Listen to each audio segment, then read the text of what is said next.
Key, you're the guarantee guy. The money Keyshawn wants to talk about. What is in my hands upon signing, and what am I guaranteed to get?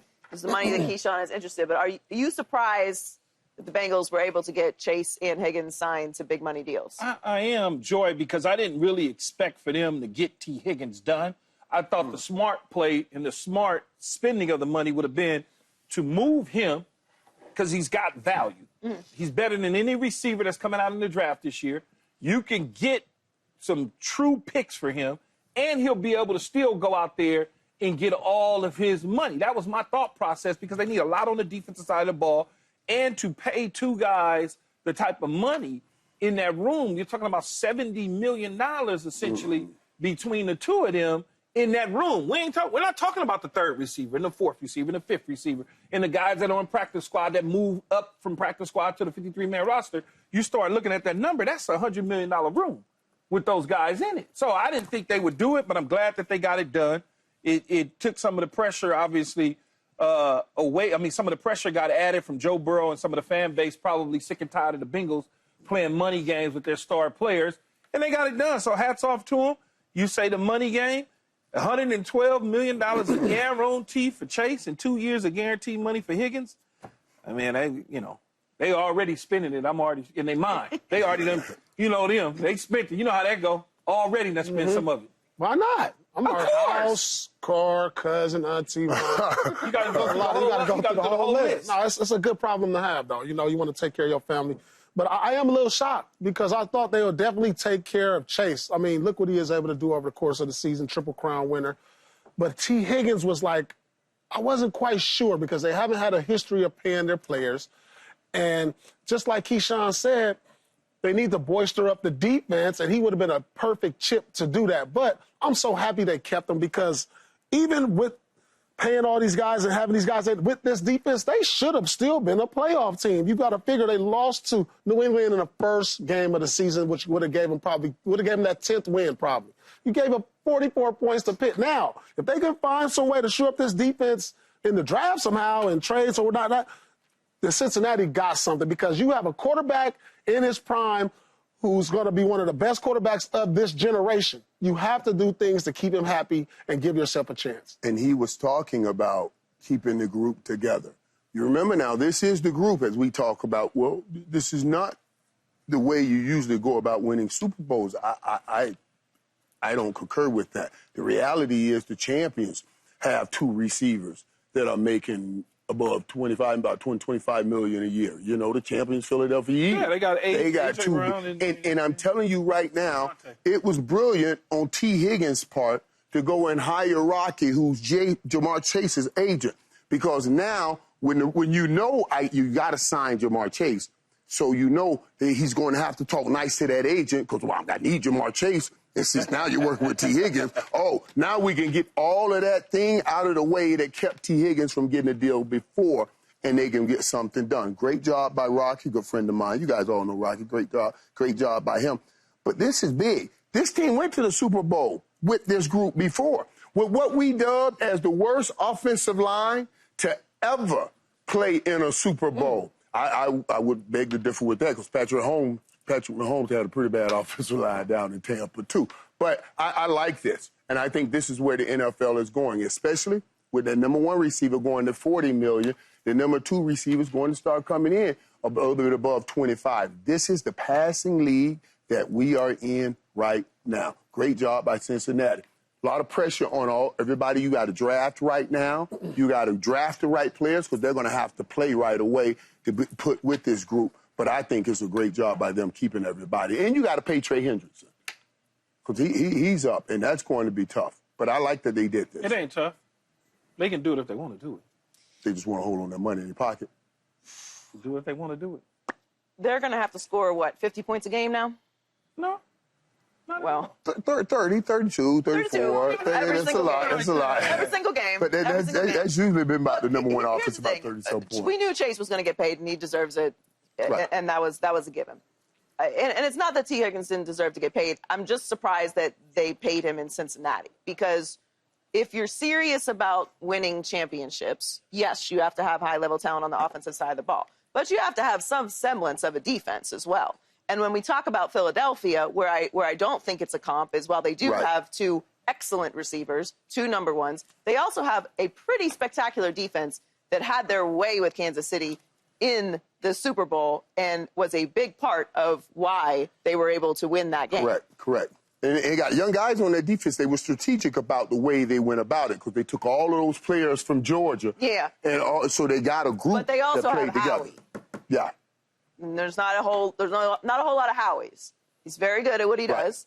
And I don't know if I see that in Cincinnati. I like that they did this, but they do have to build the defensive side of the ball. Well, they because the off by same bringing group in was there last year, and Jamar Chase did have the year he had last year, and Tee Higgins did have almost 1,000 yards last year, and Joe Burrow was there last year, and they were 9-8 last season and missed the playoffs for the second time in a row.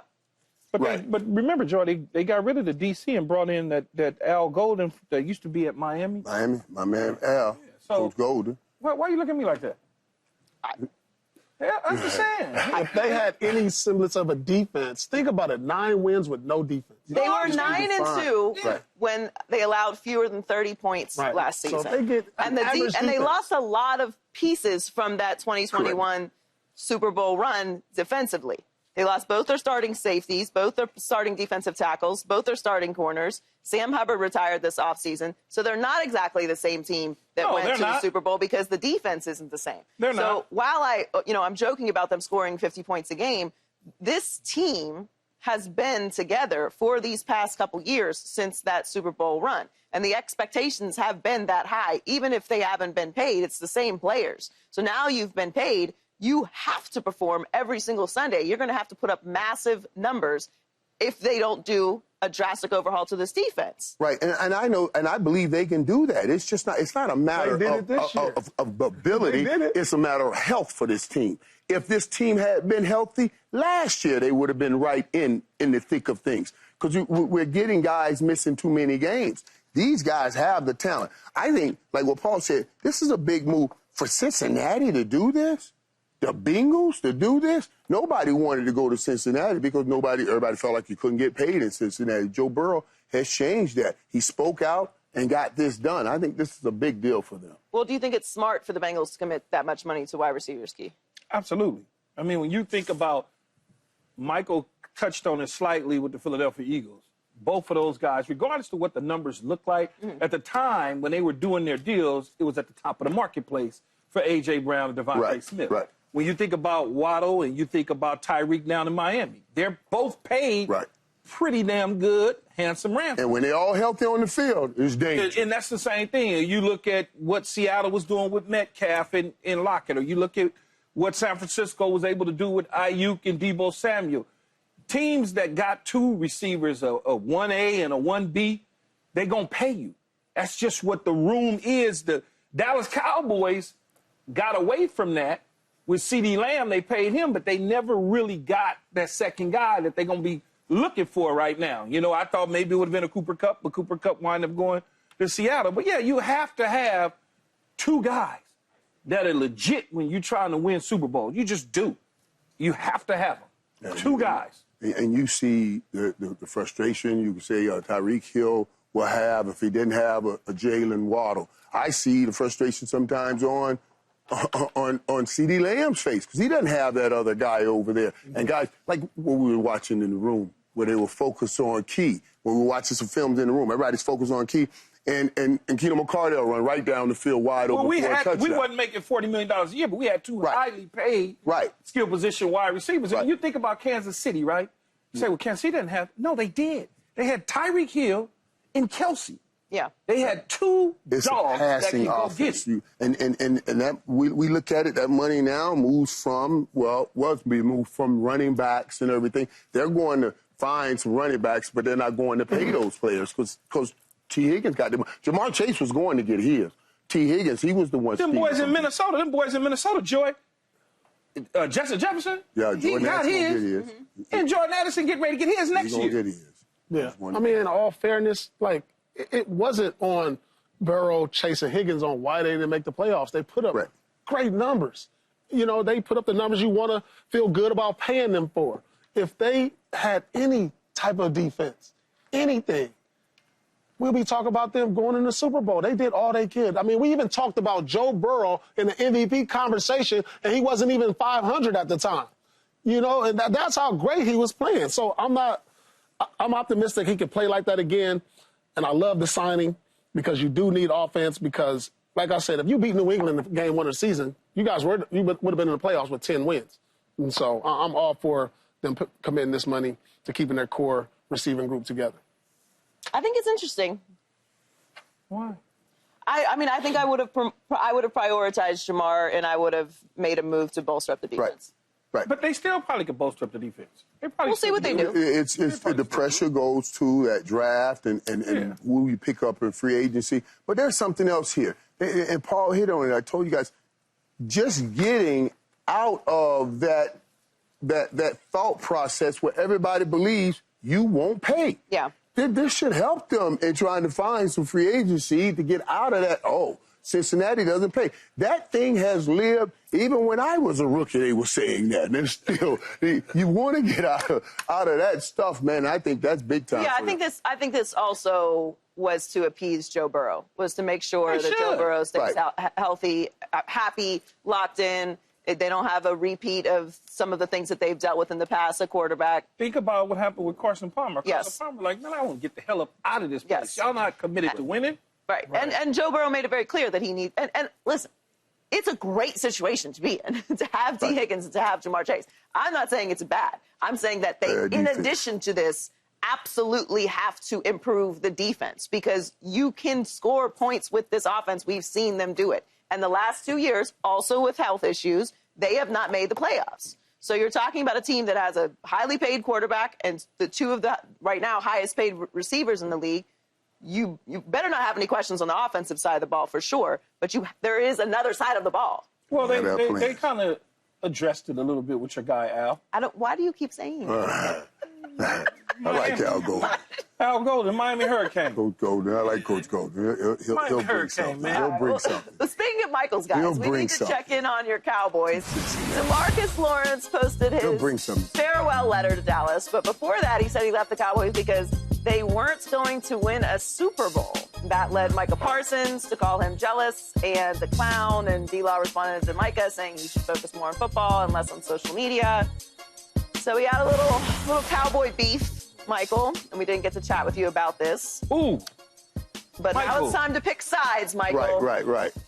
Whose side are you on? And this is an easy pick, but and I'll explain, but I'm going to absolutely go with Michael Parsons here in this little lift they have, whatever you want to call it, little feud they have. Let me tell you this, though. First of all, D. Lawrence, and I love D. Law, good man, played great for Dallas for a long time. But the one thing, and why I point towards D. Law is you have to self-indict since you were there. You can't just say, I ain't going to never win a Super Bowl in Dallas as if you were not on the football field. You the reason why we didn't win. You are directly part of the reason you didn't win a Super Bowl in Dallas. Dallas had the #1 offense a few of those years.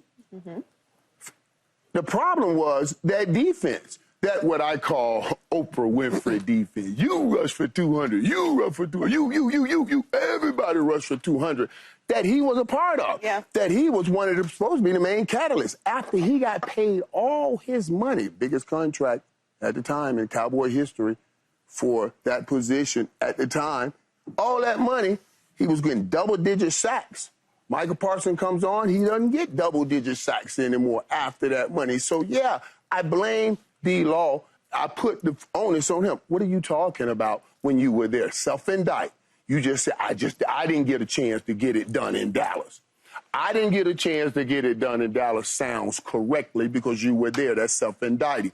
Now, on the other side, when I thought about it and Michael Parsons, this is the second time somebody's talking about on his team that he played with on that defense. And I heard you guys talking about it last week, that it's a distraction.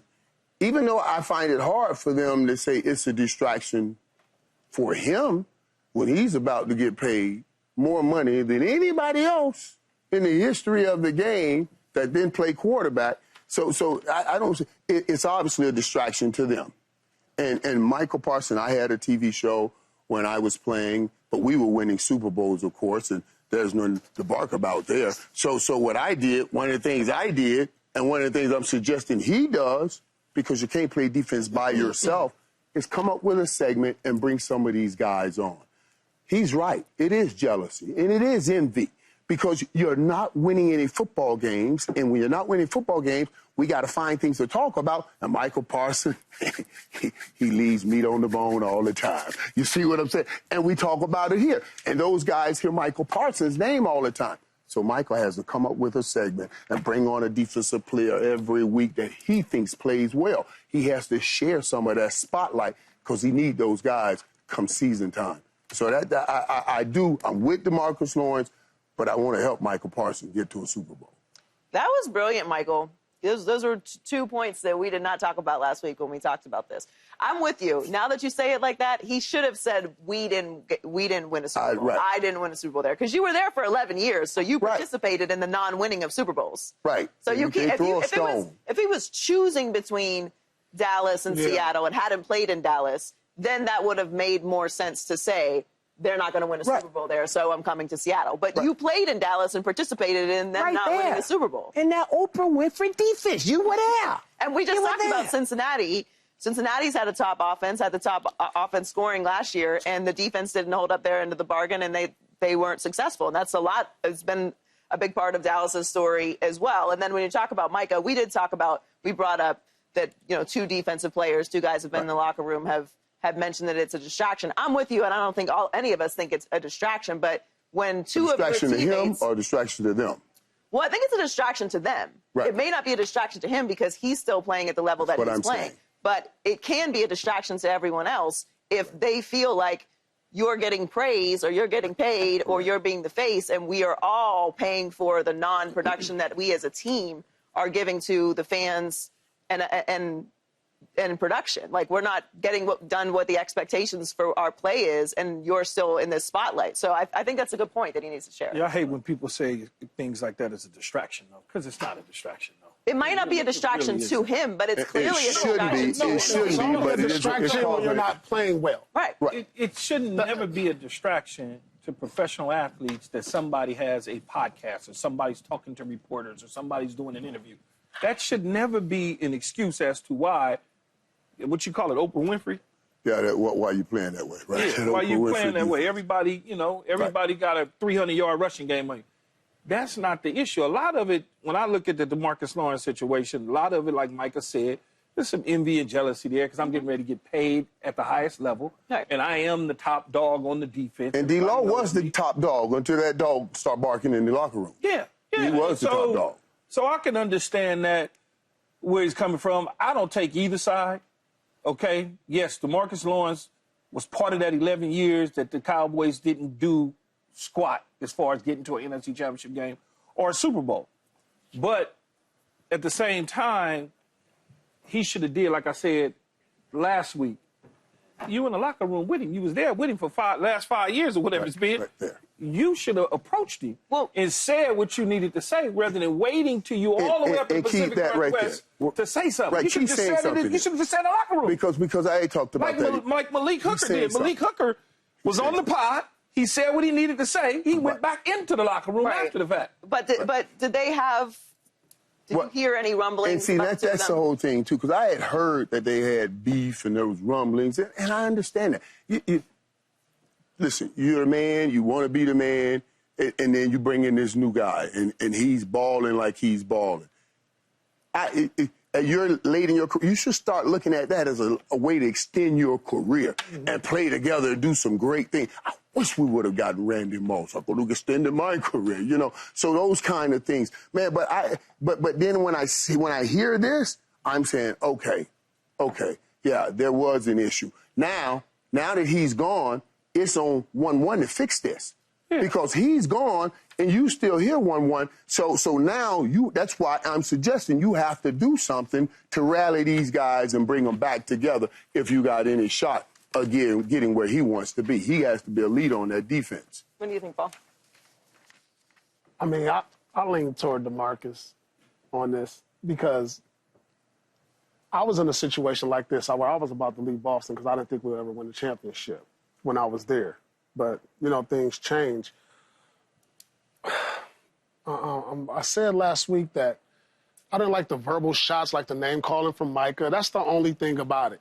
And to his defense, DeMarcus he called out the Dallas Cowboys. He didn't directly point toward Micah Parsons at the end of the day when he said these things. So I'm going to tend to lean that way and say, hey, but the only thing about DeMarcus, it's not like you went somewhere where you actually had an opportunity to win the Super Bowl too. So that was kind of weird. So it makes you know that he was just spitting game. Yeah. Now, if you landed in Kansas City, that's a different thing. That would have been different. We said, boy, oh, yeah, you're going to get one there. Last week, he was like, listen, you get to the point in your career to where you're like, hey, do I go somewhere here where I can win or get the most money I can get to benefit me because it's at the end? The end is near for DeMarcus. So he chose to get the money and say, hey, Super Bowl probably is not as important to me anymore. I've been in this league a long time. I'm never going to make this type of money ever again the rest of my life. Let me take advantage of it. But see, Micah should defend the Dallas Cowboys. He's on the team. He's the face. So he should. Thank you. He should. Right. Well, I don't think most people had a problem with him defending the Cowboys. He called him a clown, and then Yeah, but the name calling you could have done. Yeah, but that name calling that was already was already on the table. That was already there. He was waiting to pick that up and use that. That's what I'm saying. We didn't just get here on that. That now it's starting to reveal itself out of the abundance of one heart. Yeah, for sure. For sure. The Cowboys, why y'all always got so much drama? I don't know. I really don't know why so much drama. And maybe that's because of these kids today. Everybody wants to be a superstar without putting in the work, and that's what social media gives you, you know, and that's the drama. But Micah has to learn. You do need those other 10 dudes. And if two have said something, I need to figure out how to wheel them back in and make sure we're all one team. So you're down to 8? Yeah, and they should use that as a rally, though. If I'm Mike, I'm going to use that as a rally. We got all the issues we need out of this locker room. Now let's go play like we need to play together. And I think, you know, Micah has had such an incredible start to his career. We forget that he's still a young player. And, you know, you learn how to be a leader throughout the course of your career. And now he's stepping into a completely different space because he's about to get paid for the tremendous production that he's had. And maybe this is one of those situations, to your point, where he sees, okay, this has been 2 players now. We've had this conversation. Things have gotten a little ugly publicly with the last player that left, and DeMarcus Lawrence, who was a great player. And, you know, I'm going to approach things a little bit differently inside the building to get us to the next level, because he is really the face of the organization along with Dak. And in some cases, a lot of people feel like he is the face of the organization. Right.